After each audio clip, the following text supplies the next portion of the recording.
오늘 읽은 말씀에 근거해서 나의 오른손으로 너를 붙들리라 라고 하는 제목으로 말씀드리겠습니다.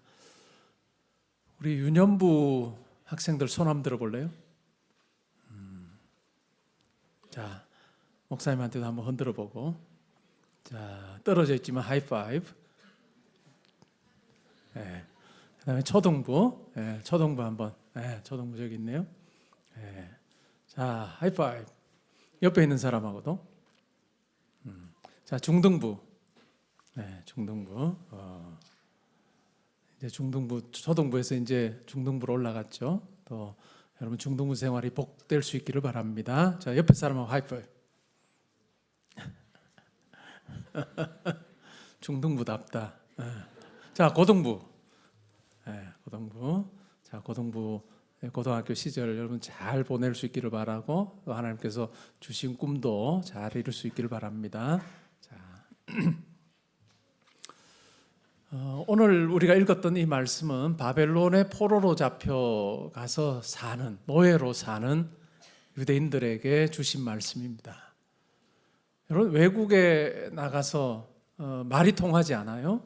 내가 영어를 하지 못하는데 영어를 사용하는 나라에 가면 어떻게 될까요? 말하고 싶은 게 막 있어요. 햄버거 가게에 가서 나 햄버거 먹고 싶어요, 저건 먹고 싶어요. 선택을 하고 싶은데 사이드 디쉬는 뭘 하고 다 선택하고 싶은데 할 수가 없는 거예요. 그러면 어떨까요? 굉장히 위축될 수밖에 없어요. 한국에서는 말하며 다 살다가 영어 사용하는 나라에 가서 한마디도 하지 못한다면 야, 내가 바보가 된 느낌, 그런 느낌을 갖겠죠. 이것이 외국인으로 다른 나라에서, 특별히 말이 잘 통하지 않는 그 상황 속에서 사는 사람들이 공통적으로 느끼는 마음입니다. 근데 유대인들은 어땠을까요? 포로로, 전쟁에서 져서 포로로 잡혀갔어요. 그냥 여행 간 것이 아니라 포로로 잡혀갔기 때문에 노예로 사는 거예요. 자기들을 막 이렇게 지시하는 사람의 말을 따라 살아야 되고, 또 하나님 백성으로서 자기들이 지키고 싶은 것을 다 지키지 못하는 그런 아픔 가운데 살아갑니다. 하나님 백성답게 말씀 묵상하고 기도하고, 또 하나님 백성으로서 지켜야 될 것을 지키고, 음식도 마찬가지죠. 구약 성경에 보면 유대인들이 먹어도 되는 음식과 먹지 말아야 되는 음식이 딱 나누어져 있습니다. 근데 바벨론의 포로로 잡혀가 살면 어떻게 될까요? 그렇게 잘 지키기가 어려운 그런 상황 가운데서 그들이 살아요. 소망이 있을까요? 없을까요? 없죠. 내가 여기서 잘 살 수 있을까? 다시 본국으로 돌아갈 수 있을까? 많은 고민을 했겠지만 돌아가지 못할 것 같다라고 하는 생각을 그들이 했을 겁니다. 그러한 그들을 향해서 하나님께서 말씀해 주셔요. 뭐라고 말씀할까요? 내가 택한 야곱아, 두려워하지 말아라. 내가 너와 함께 하고 있다. 나는 너의 하나님이다. 내가 너를 굳세게 할 것이다. 내가 너를 도와줄 것이다. 내가 너를 나의 의로운 오른손으로 붙들어 줄 것이다. 하나님께서 온 우주 만물을 창조하셨는데 하나님께서 강한 오른팔로 유대인들을 한 사람 한 사람 붙들어 주시겠다라고 약속하셨기에 유대인들은 절망할 수밖에 없는 그 상황에서도 하나님의 이 말씀을 의지하면서 하나님의 인도하심과 보호하심을 그들은 누릴 수 있었습니다. 그리고 하나님께서 이렇게 약속하셨던 하나님께서 때가 됐을 때, 주전 539년 40년에 하나님께서 이방 나라 왕을 통해서 다시 유대인들은 본국으로 돌아가라 라고 하는 칙령을 내리게 하여 유대인들이 돌아오는, 도무지 상상하지도 못했던 그와 같은 일이 일어나게 하셨습니다. 내가 내 의로운 오른팔로 너를 붙들어 주겠다라고 하신 것을, 약속하신 것을 이루어 주신 것이죠. 바벨론의 포로로 잡혀가서 모든 것이 다 어설프고 두려울 수밖에 없는 유대인들, 하나님께서 붙들어 주신다라고 그렇게 분명하게 보여주신 예들이 몇 가지가 있습니다. 여러분들이 잘 아는 다니엘이라고 하는 사람이 있죠. 다니엘은 유대의 왕족 그리고 귀족의 아들이었습니다. 그리고 다니엘의 친구들도 마찬가지였어요. 바벨론이 이 유대를 함락하고 유대를 무찌르고 나서 이 왕족과 귀족들의 자제를 데리고 바벨론으로 갑니다. 그리고 왕궁에 있게 하죠. 뭐 왕족이니까 귀족이니까 잘해줘야 되겠다라고 하는 마음으로 그렇게 했을까요? 그런 것 같지는 않아요. 왜냐하면 이 왕족이기 때문에 귀족의 자제들을 데리고 이방 왕 자기 가까이 두고 있다라고 하는 것은 이 유대가 딴 마음을 먹지 못하도록 하게 하는 것 같은 정책 중에 하나였습니다.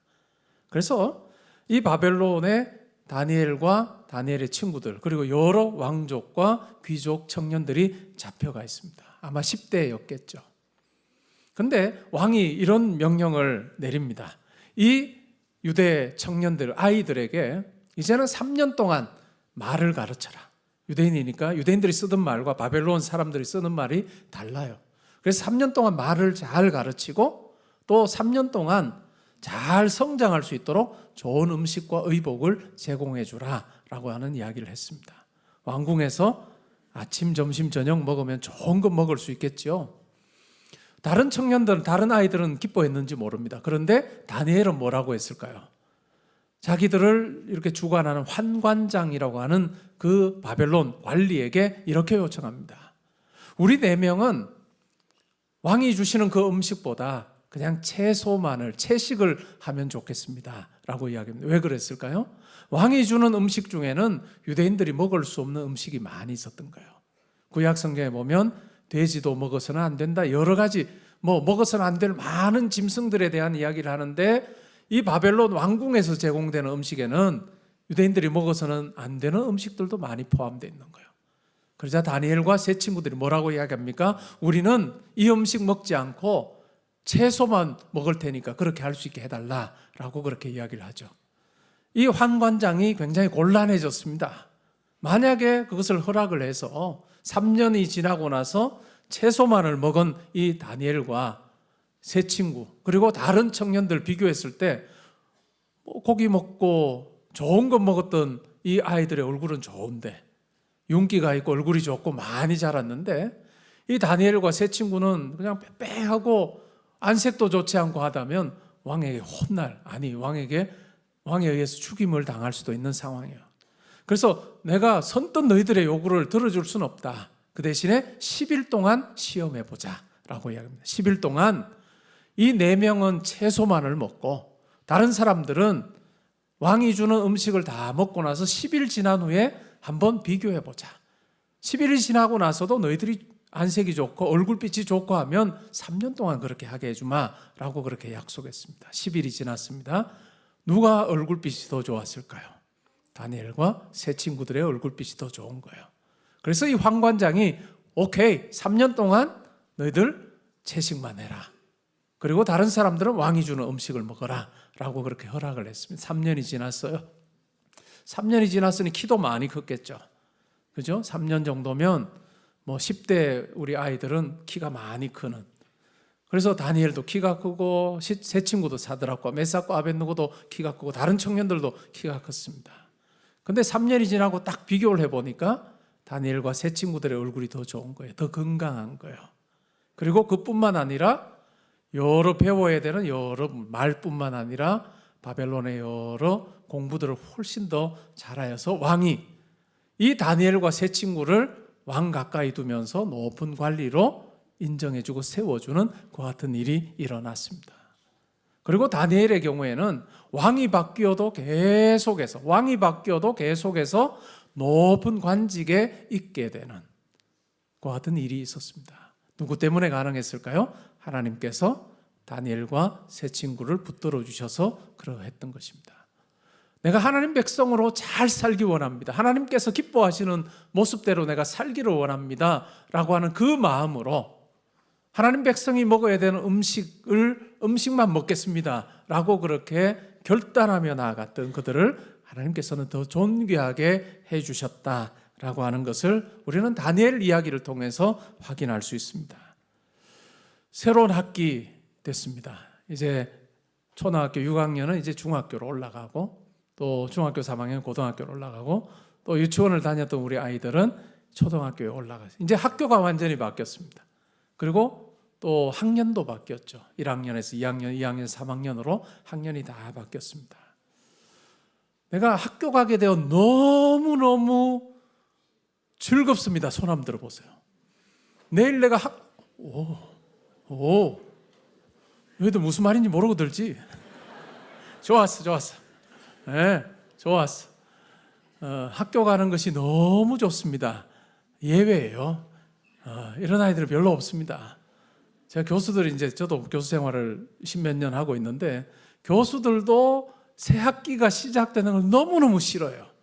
학생들에게는 너희들 힘내서 와야지 하면 속으로는 야, 이제 학기가 시작되는구나. 저도 이번에 학기가 시작돼요.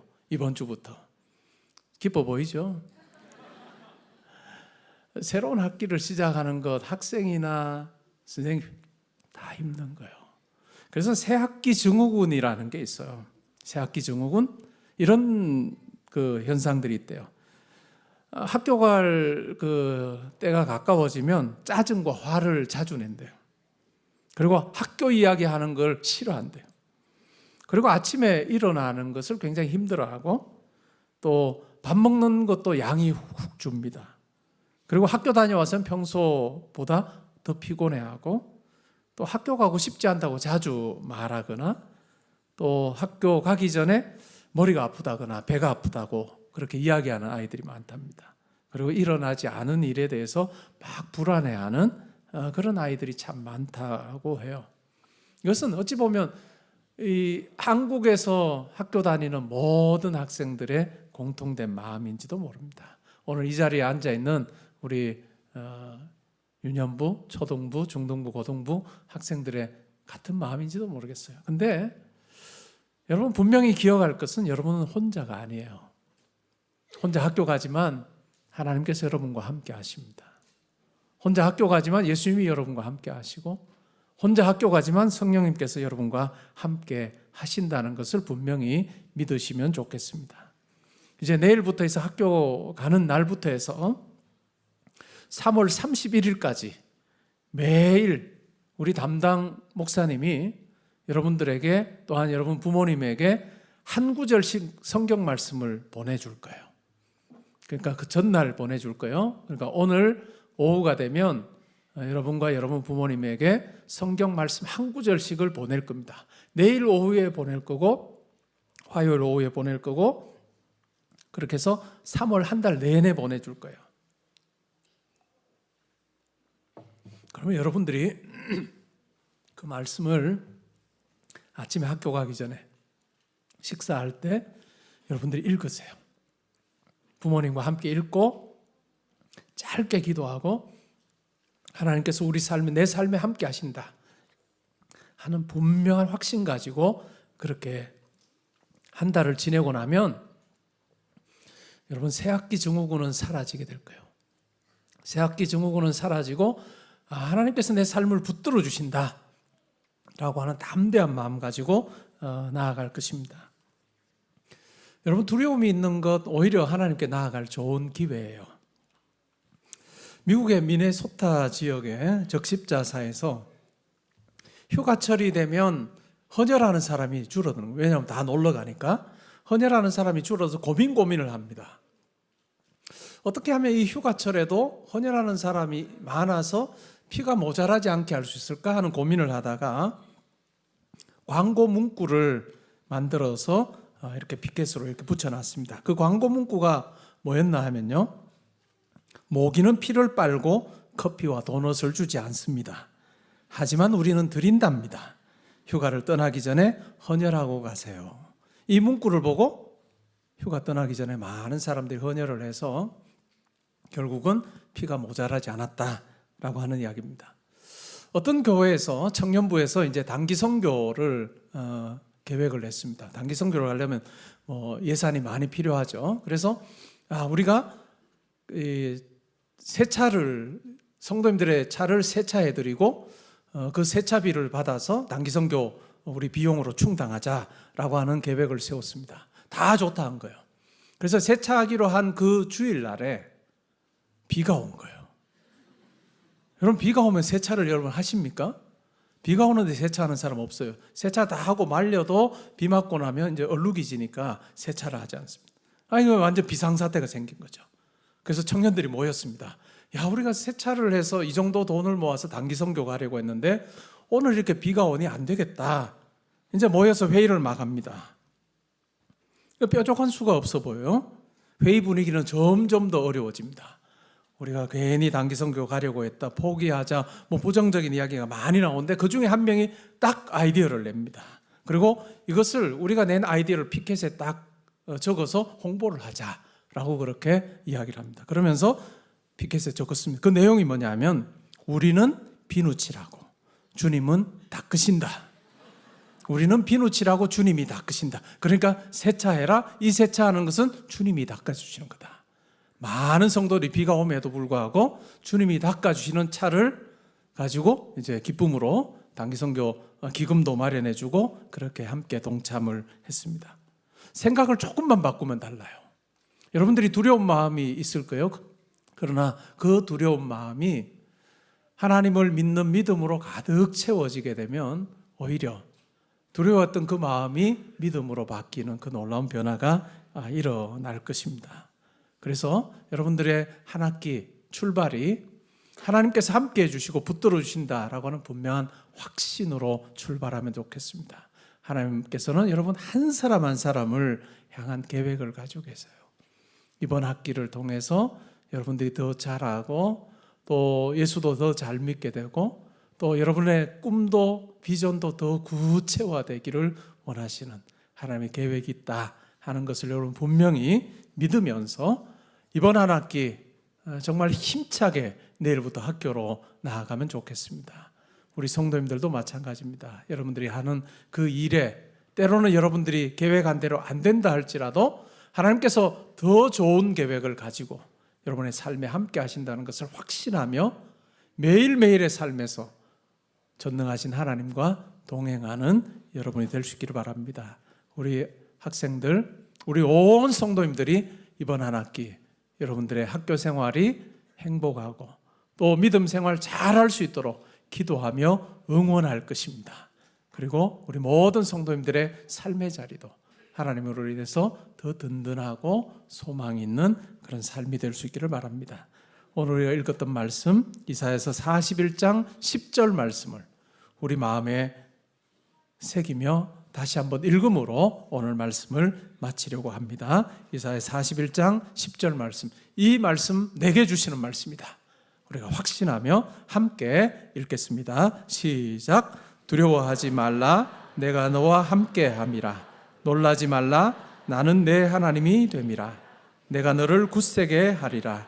참으로 너를 도와주리라. 참으로 나의 의로운 오른손으로 너를 붙들리라. 아멘.